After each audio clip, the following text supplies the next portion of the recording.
जितने भी दीने इस्लाम का उलमा है, अगर जो इन लोगों ने चाहे कि दहेज लेने देने पे रोक लगा दें तो इन लोगों के ज़रिए से लग सकता है रोक, और हमेशा हमेशा के लिए लग सकता है। इन्हीं के पास तरीका है, इन्हीं के पास ताकत है। जो आज दीने इस्लाम का जो उलमा है, जो मौलवी है, जो निकाह पढ़ाता है, अगर जो ये निकाह पढ़ाने से इनकार हो जाए तो ये हमेशा के लिए जो डिमांड करता है कि मेरे बेटे का लिए नकदी चाहिए, अगर जो 5 लाख दोगे तो तुम्हारा बेटी से निकाह होगा, और नहीं दोगे तो हम दूसरा लड़की खोजने जा रहे हैं।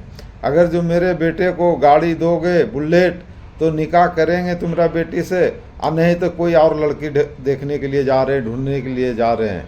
तो क्या ये सब जो दहेज लेना देना जो चल रहा है, तो क्या ये शरीयत में जायज़ है? सिर्फ नमाज पढ़ लो 5 वक्त का, ये फ़र्ज है, ये तो सबको मालूम है भाई। लेकिन ये बात आप क्यों नहीं बताते हो, और इस बात पे आप रोक क्यों नहीं लगाते हो? अगर जो आप बता रहे हैं कि दहेज लेना और देना हराम है, तो इस बात पे रोक कौन लगाएगा? सहाबा इकराम आएगा रोक लगाने के लिए? कि इस उम्मत का जो उलमा है, जैसे हुजूर सल्लल्लाहु अलैहि वसल्लम ने फरमाया था कि मेरे उम्मत का उलमा बनी इसराइल के नबियों की मानिंद होगा। क्या वो ताकत आप लोगों के पास नहीं है? वो इल्म आप लोगों के पास नहीं है?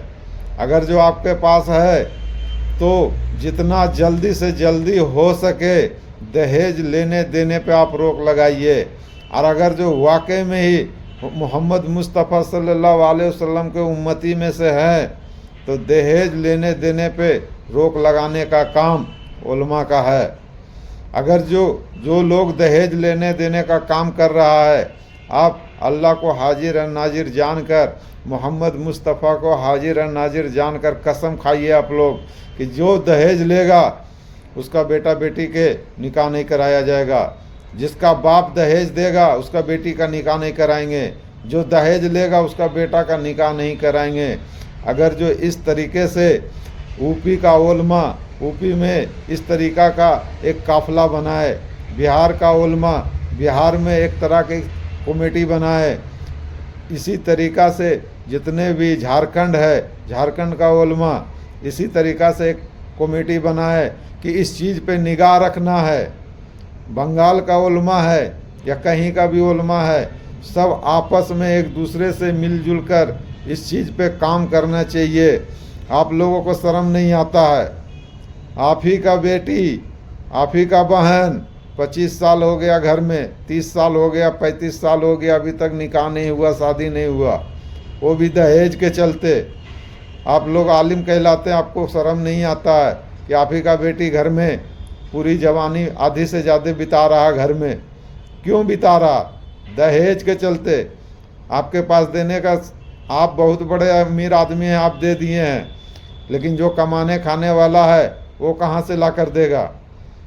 देखा देखी में तो एक दूसरे के बराबरी चल रहा लोग बाग कि फलाना ने अपने बेटी को गाड़ी दिया, अपने दामाद को गाड़ी दिया है, तो हम भी लेंगे अपना ससुर से।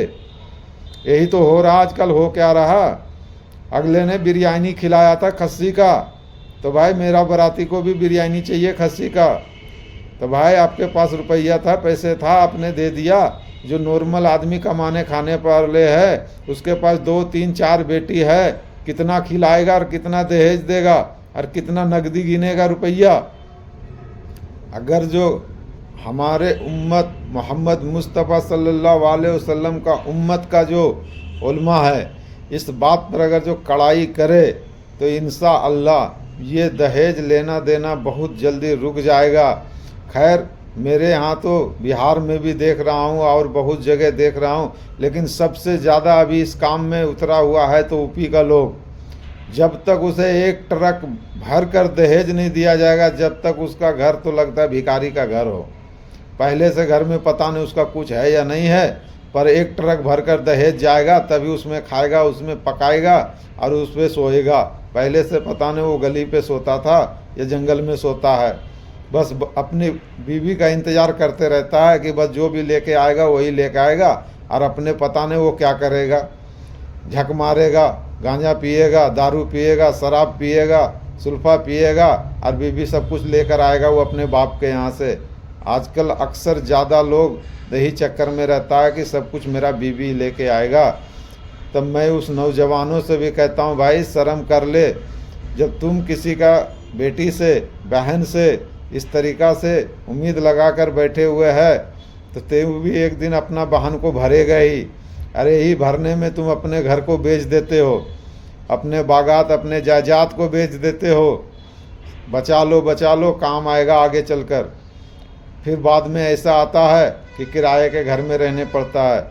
ये देखा हुआ बात बता रहा हूँ दोस्त, जो मैंने आंखों से देख रहा हूँ, नज़रों से देख रहा हूँ, वो चीज़ मैं कह रहा हूँ आप लोगों से।